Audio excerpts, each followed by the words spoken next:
بچه‌ها موقع یکی از فیلم‌های خفن واسهتون بذارم که ببینیم با. البته خب باید وقت داشته باشه، اینجوری نمیشه عزیزم. با هر وقت داشتی بیا.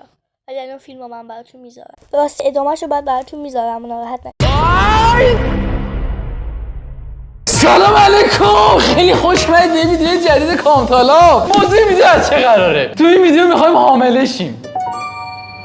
نه منظورم این اونی که فکر می‌کنید نه مراحل حاملگی رو نه اون نه میخوایم خود حاملگی. میدونم یکم کلا بعد توضیح میدم، ولی خود حاملگی رو میخوایم الان تجربه بکنیم و ببینیم یک خانم حامله چه سختیایی رو میکشه و کلا چه چالشایی داره، چه کارهایی میتونه بکنه و چه کارهایی نمیتونه بکنه. حالا چجوری میخوایم این کارو بکنیم؟ یه نفر رو داریم میاد حامله نه چجوری میخوایم این کارو بکنیم؟ ادامه ویدیو رو ببینید متوجه میشید. برو بریم.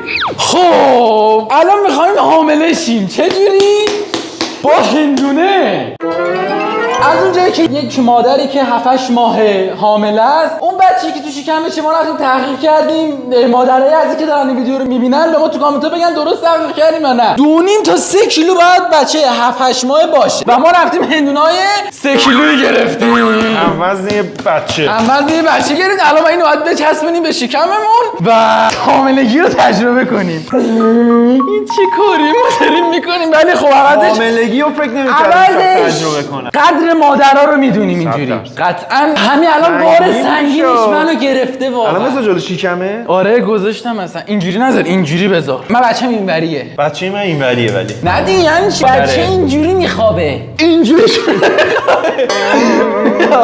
بچه این نیواد یکم کوچیک‌تره. خب من دهنم سرویس میشه. بچه من طولش بیشتره. حاجی من اینو همین الان دستم گرفتم میافتم. جدا مادرها این وزن رو میزنن رو شکم.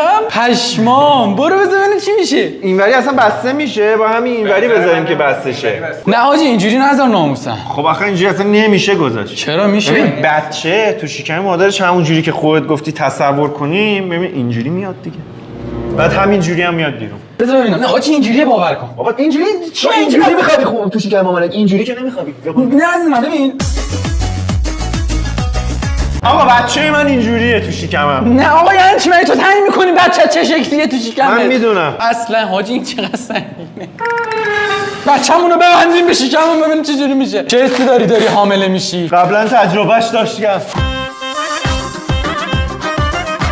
مامانی کی بودی تو؟ حاجی چه حسی؟ الان داری حامله میشی چه حسی داری؟ حال میده. چی؟ حال میده.